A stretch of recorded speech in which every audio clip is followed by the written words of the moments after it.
Working together to make Leon County safer. All in. All in. Woo! Hello, everyone, and welcome back to another episode of All In, the LCSO podcast, where we take you behind the scenes to meet the people who serve this community every single day. And so March is Women's History Month, and throughout the year, we highlight leaders across different divisions of this agency. And for this month, we wanted to focus on experienced leadership within our detention facility. And they won't be the only ones, but we have Captain Andrea Blalock here with us today, and Captain Georgella Dent. Welcome, ladies. Thank you. Thank you. Yes, and so just to let you all know, because you may be wondering, like, well, how are we selected? And so because of your years of service, and then also the roles that you've served here, and also the time that you've allocated to the Leon County Detention Facility. So we know that you two can speak to the community about professionalism, perspectives, being a woman, and uniform, and all of those wonderful things to just kind of bring us in as a full circle. We'll touch on detention operations, accountability, what is it like being a captain, and just why do you continue to dedicate so much time into this career. But before we dive into all of that, the people want to know who you are, and so I'm excited to get to know you a little bit more, and so I'm pretty sure they are as well. So to the community, first we are going to have our Captain Blalock. Tell us who you are. Well, hello, Javonni, and thank you for having us. My name is Andrea Blalock, and I serve as the Captain of Support Services at the Leon County Detention Facility. I have a total of 28 years of service. I just recently celebrated my 28th anniversary on February the 6th, and so I'm kind of thrilled about that. Most people will say I'm kind of sunsetting my career, but I think I still have a couple of years left in me. How many years you have? I don't know yet. We'll see. I joke with all my colleagues. I said, every day I wake up and say, I think, is this the day I'm going to start my rap career?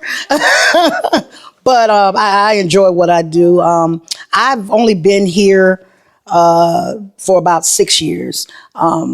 Prior to that, I was at the academy. I was the corrections coordinator. And prior to that, I was at the Florida Department of Corrections. So again, I have a total of 28 years. Instructing is really my bailiwick. That's what I love to do, being in front of the students in the classroom. And I really get a lot of a benefit out of that, joy. I'm passionate about it. And currently, I still have an opportunity to do that with different training classes here at the Leon County Sheriff's Office. But I also get to do that one-on-one with the people who I manage and supervise. So that is the most fulfilling part of my journey here. And then did you mention where you were from? I am from Thomasville, Georgia, the Rose City, about 30 miles north of here. Born and raised, went to Central High School, which is now Thomas County Central High School, which is a real big football school. We just won the national championship in Georgia.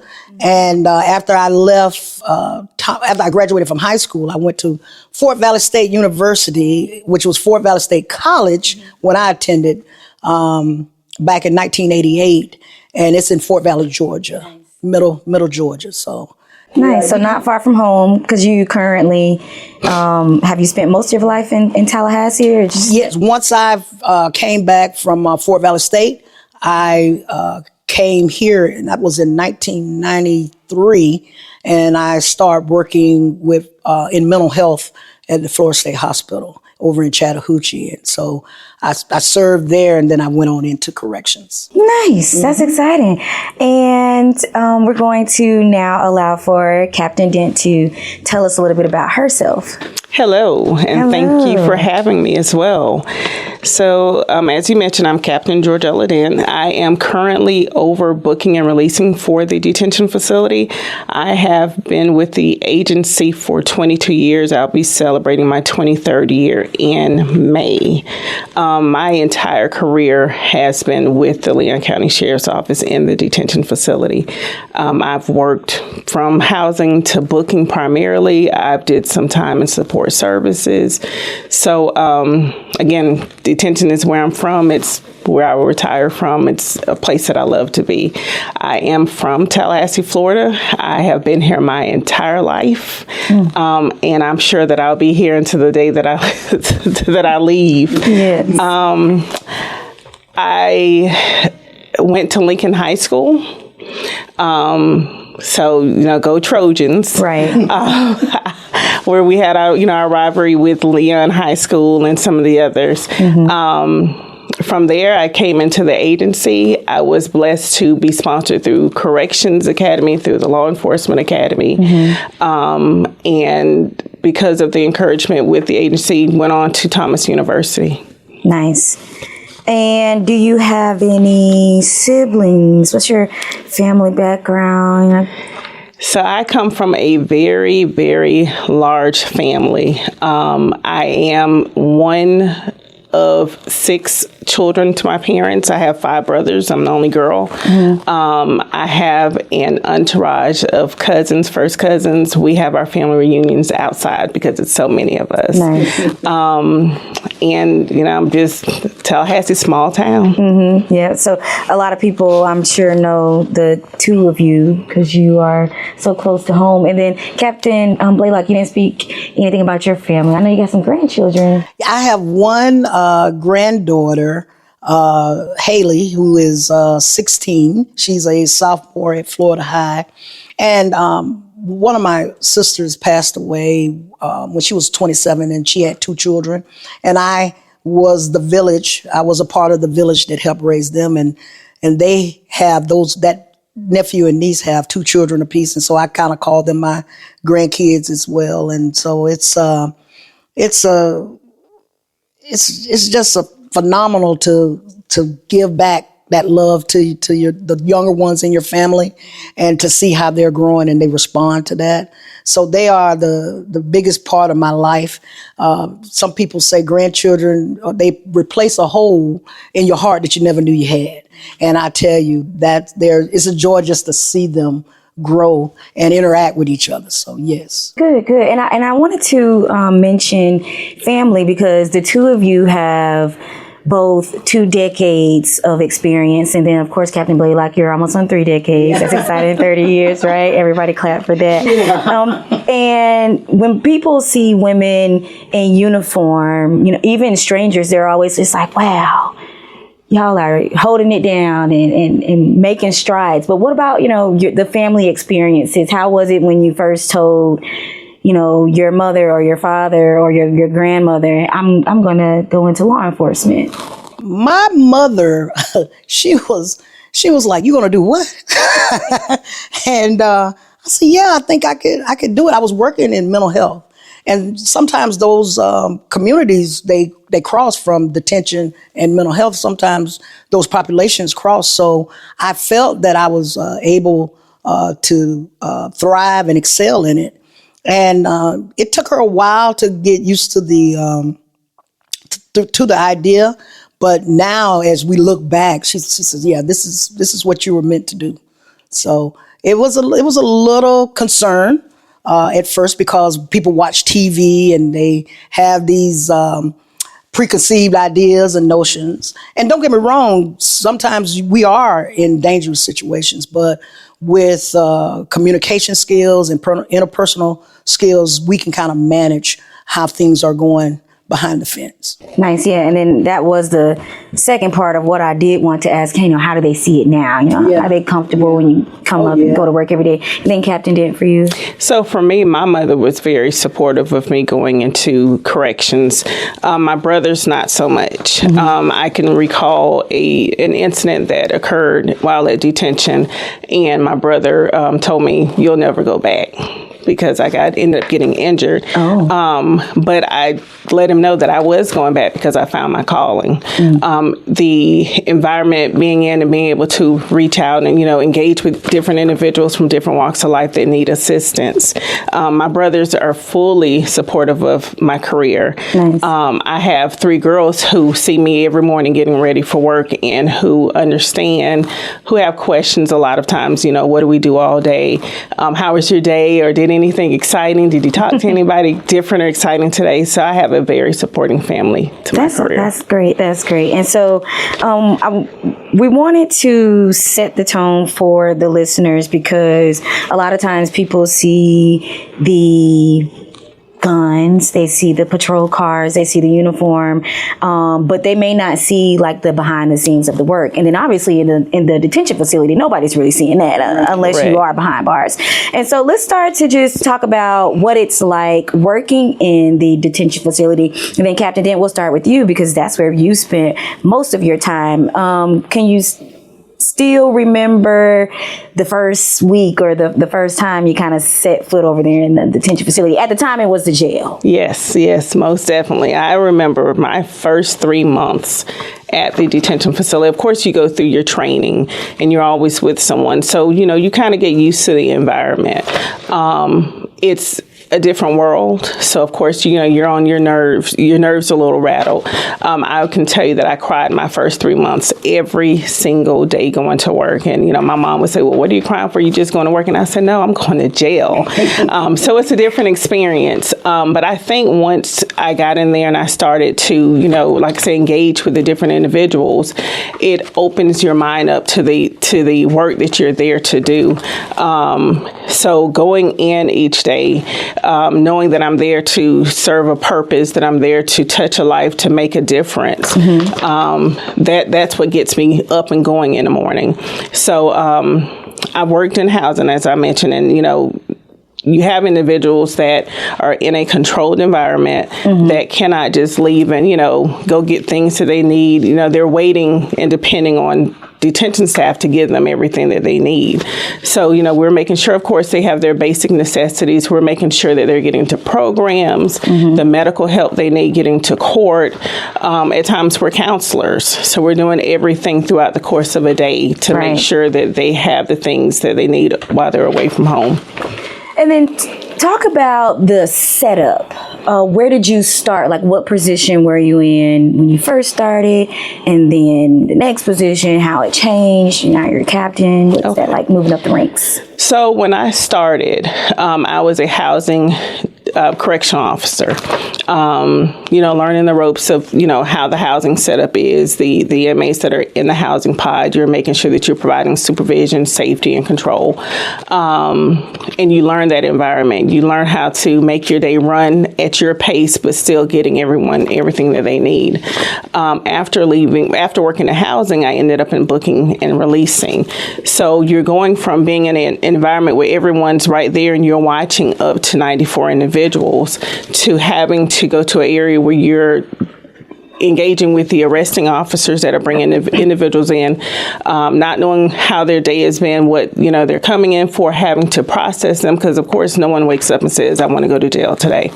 But we're processing them, trying to see if they can bond out, explaining the new, their unfortunate new normal, coming into the facility and getting them set up so that they can go to the housing area if they're not able to be released. And if they can't be released, getting them through that process. So I worked in housing and booking as an officer. I was able to promote up to sergeant. Once I promoted to sergeant, I went back to housing and worked as a sergeant, supporting and encouraging staff and, making sure that they had what they need and providing additional training. Then I returned to booking as a sergeant, and I worked in booking and releasing, checking paperwork as it came in from the arresting officer, making sure that individuals were booked in correctly and released correctly. I promoted to lieutenant, went back to housing.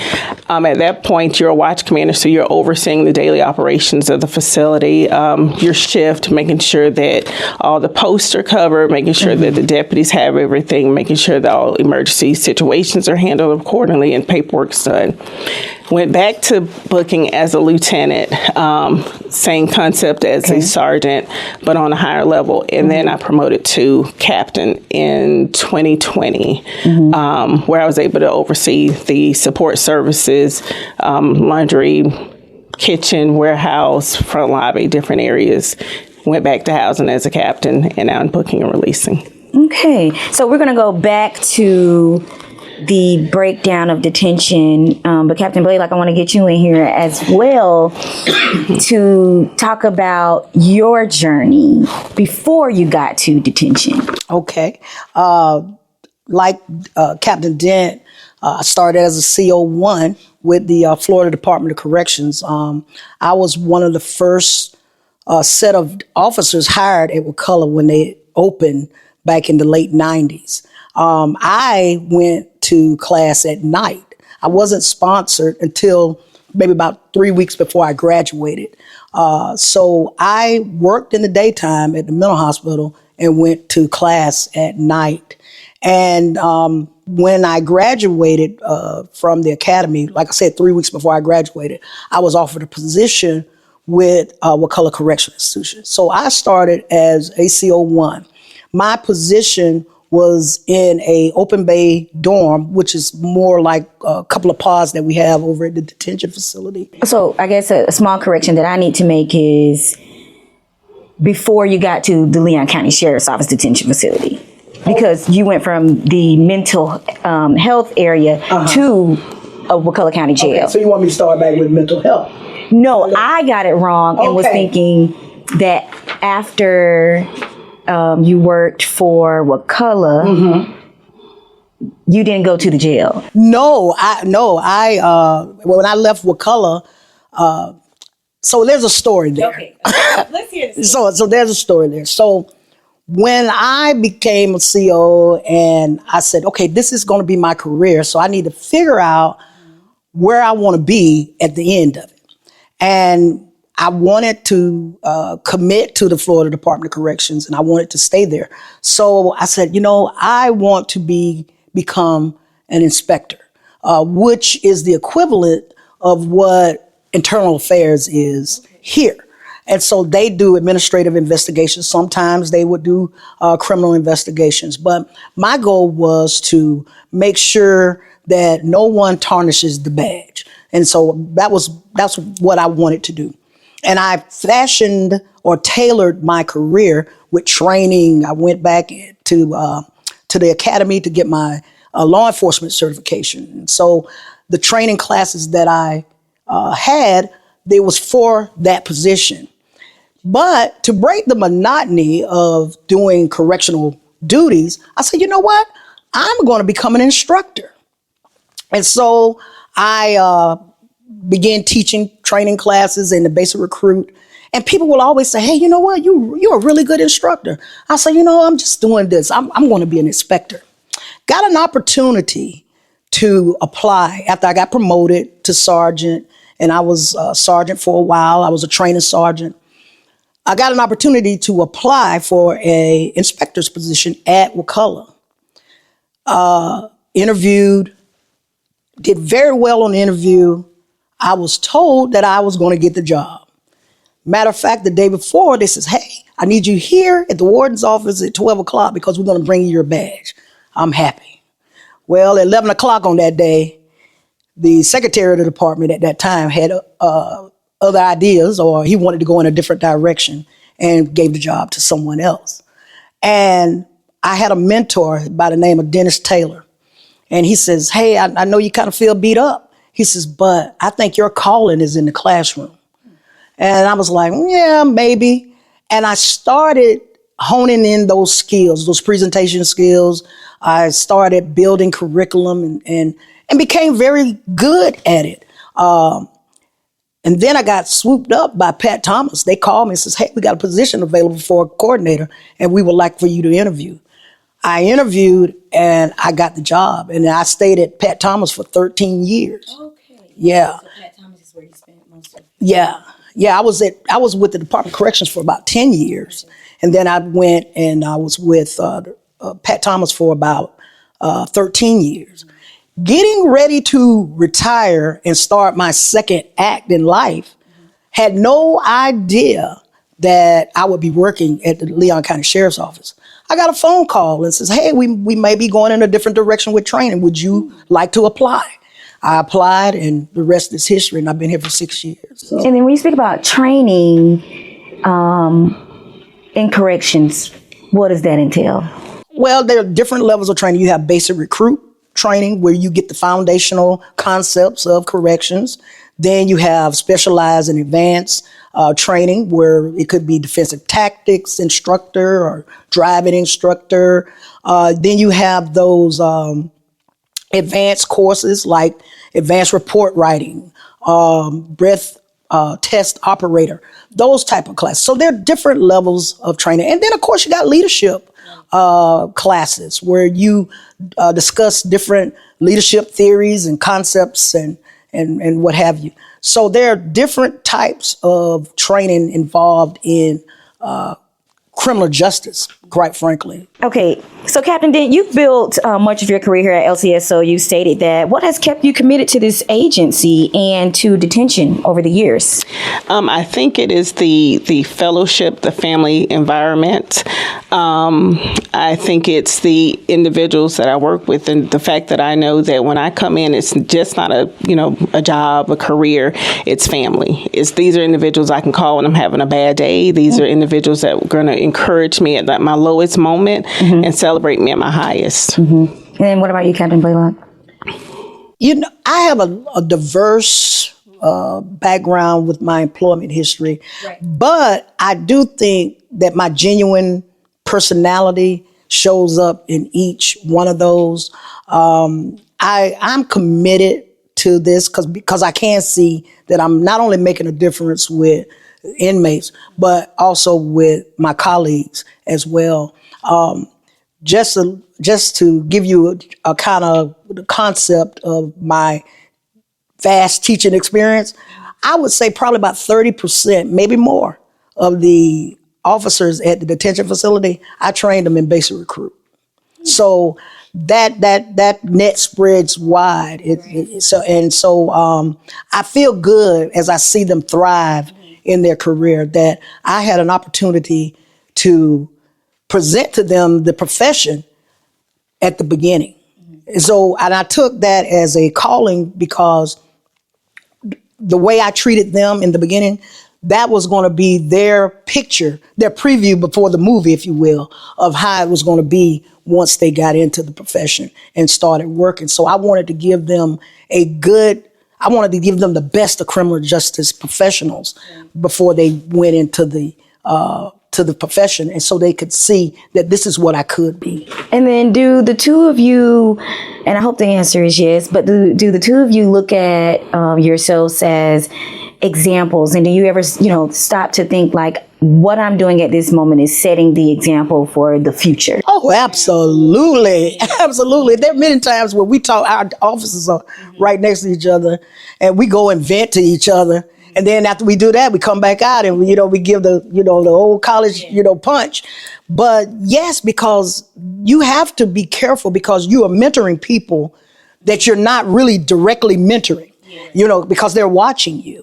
And so you have to be careful what you say, what you do, how you respond to things, because they're looking for a way to, perform later when that situation happens to them. So it is very critical that we put our best foot forward always. And then when you talk about best foot forward, what does that look like? What are some of those unique challenges that, since it's Women's History Month and the two of you are women, what are just some of those challenges that you feel like you may have had to experience that maybe your coworker just didn't have that experience? Well, since I'm a little seasoned in this in this career, when I came up, you couldn't ask why. If the boss told you to do something, yes, sir, yes, ma'am, I'm doing it. It's already done. But now we are managing younger individuals who want to know why, not out of disrespect, but so they can get a clear perspective of what actually it is that you want me to do.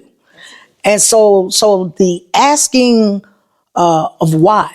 And then we find out when people know the why, they perform at a different level, perhaps better than they would if you were just telling them to do. Shutting them down. Yes. So yeah, the asking of why. That's my daughter is a millennial, and she always questioning everything that if I say this and well, why is that?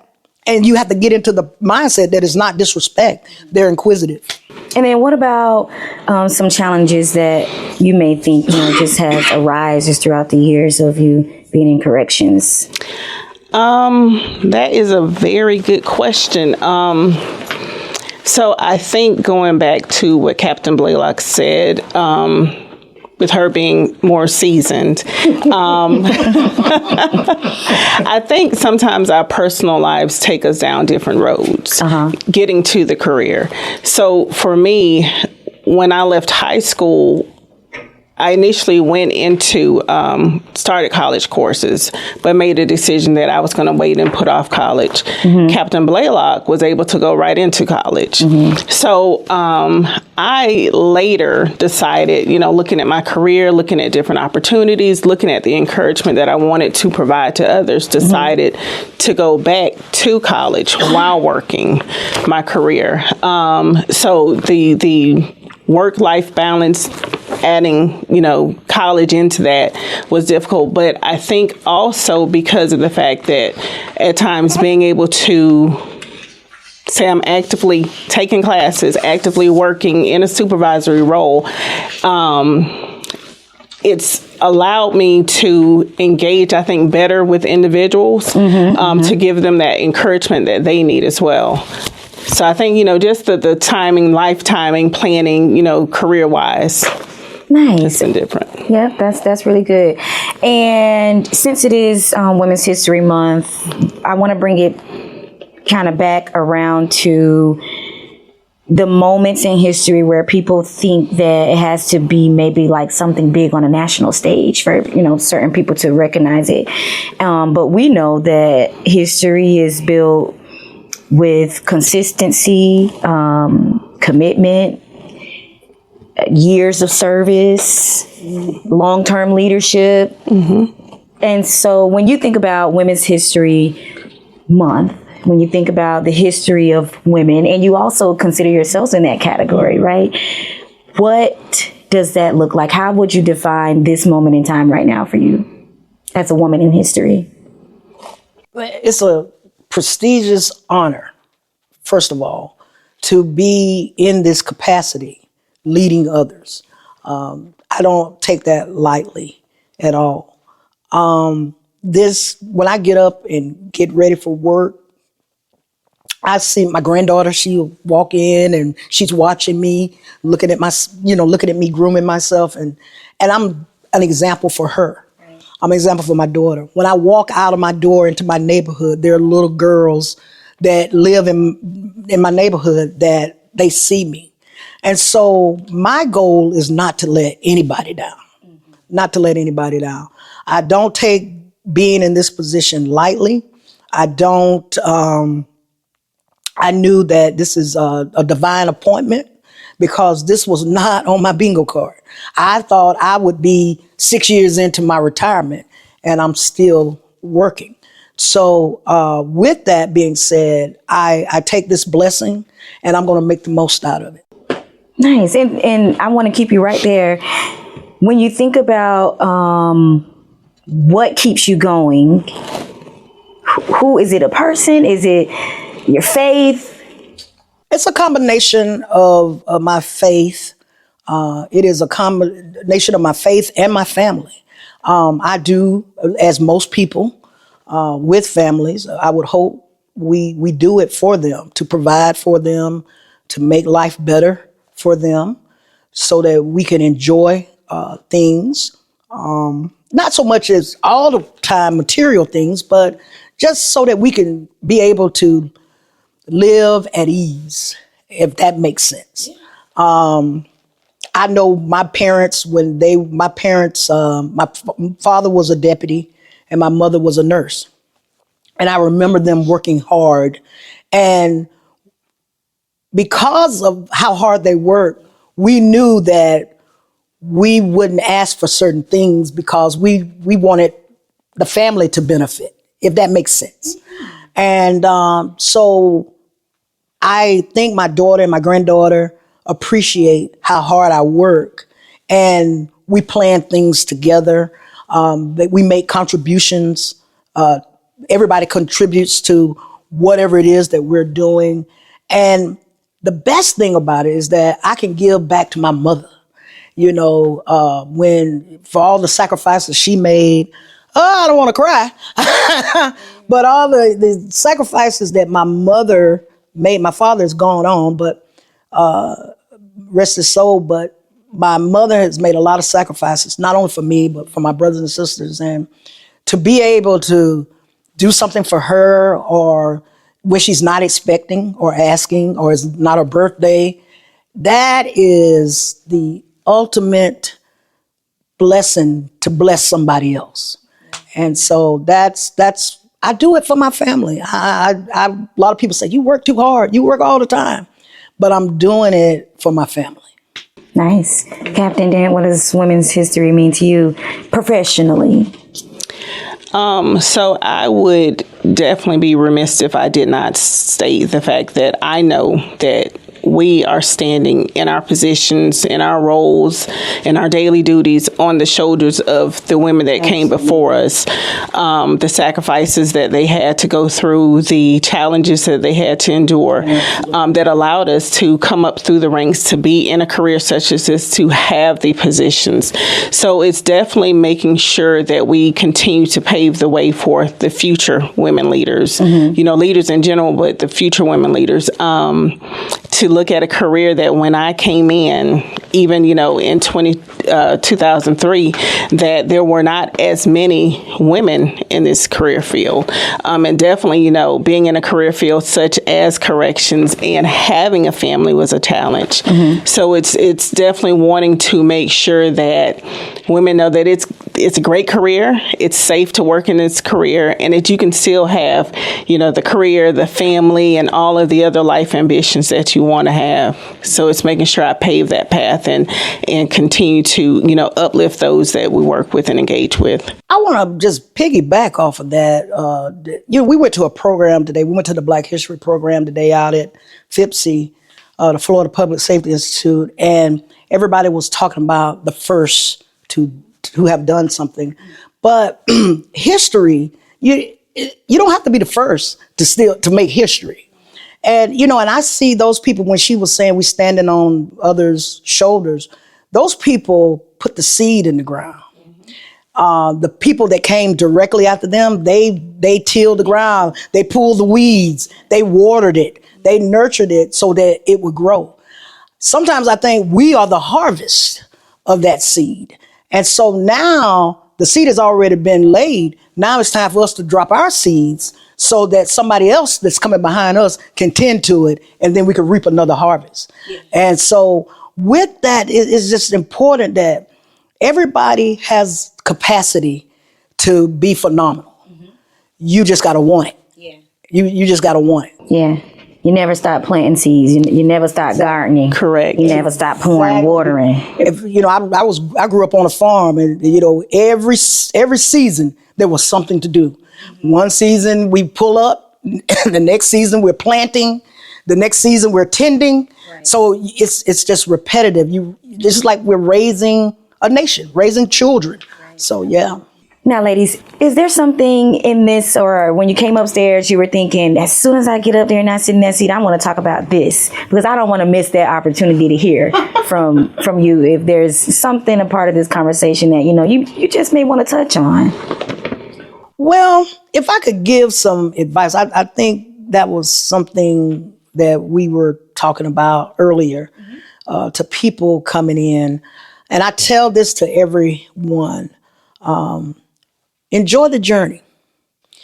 When I came in, I was probably about 28 years old when I came into this career, and I was rushing to get to the next level because I felt like I was behind the 8 ball. So when I was officer, I couldn't wait to be sergeant. When I was sergeant, I couldn't wait to be lieutenant. And I'm going to be this in 10 years, and I'm going to be this. And instead of enjoying the journey and learning everything I could, I was rushing to the next, exit. And so I would tell everybody, including my daughter, I tell her this all the time, enjoy the journey. Because you're going to get to the end if you keep going. You're going to get to the end eventually. But enjoy the journey. I was being interviewed and somebody asked, do you have a picture of when you first came into the profession? And I was like, I don't. I don't, because I was so busy trying to get promoted and get to the next level that I did not capture moments. And so now if you see me all the time, I'm always taking pictures on my phone and trying to capture those memories. Because, who knew? 28 years went by real quick. Right. It went by real quick. So I just want to tell everybody, just enjoy the journey. I think that's great, and it's very important to enjoy the process, the journey. But I think it's also important to remember your reason of why. Why you decided to go into the career, why you decided to join the team, why you get up every morning and do the things that you do. It's about the people. Absolutely. And I think that's so important. Sometimes we get caught up in, the promotional process. We get caught up in, moving to different areas, learning new things, the paychecks, and, what's going on in the community. We forget our reason of why. And that's so important. Okay, so considering that you two are coming from the detention facility, most of these questions will be kind of surrounded around that type of environment. Okay, so think of environment, right? So, you ready? Ready. Yes. Okay. First, I'm going to start with Captain Dent. Okay, good. Okay.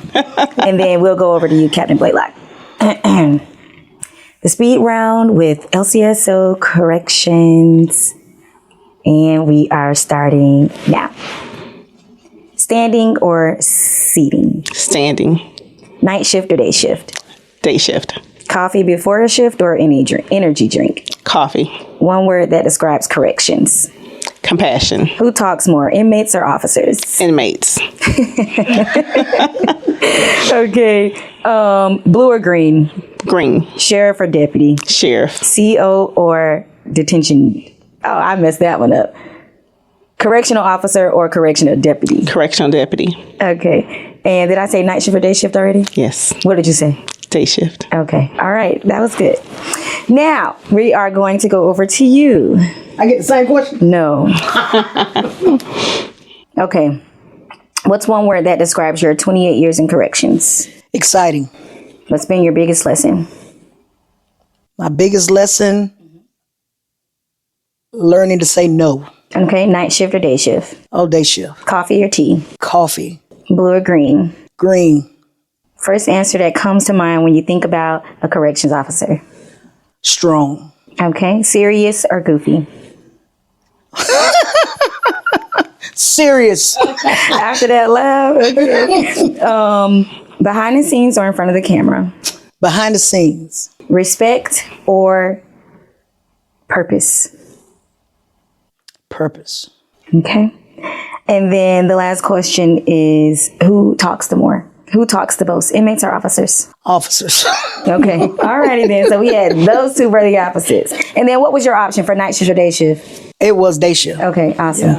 Yeah. All right, ladies. Well, leadership doesn't always happen in front of cameras, and it doesn't always happen on the front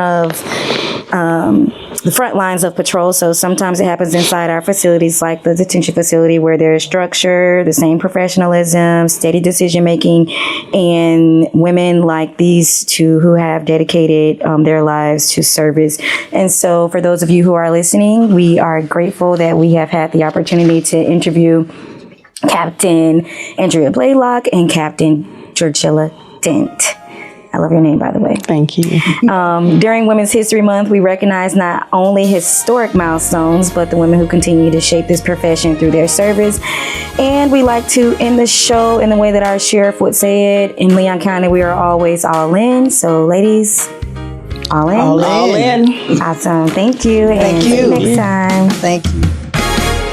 working together to make Leon County safer. All in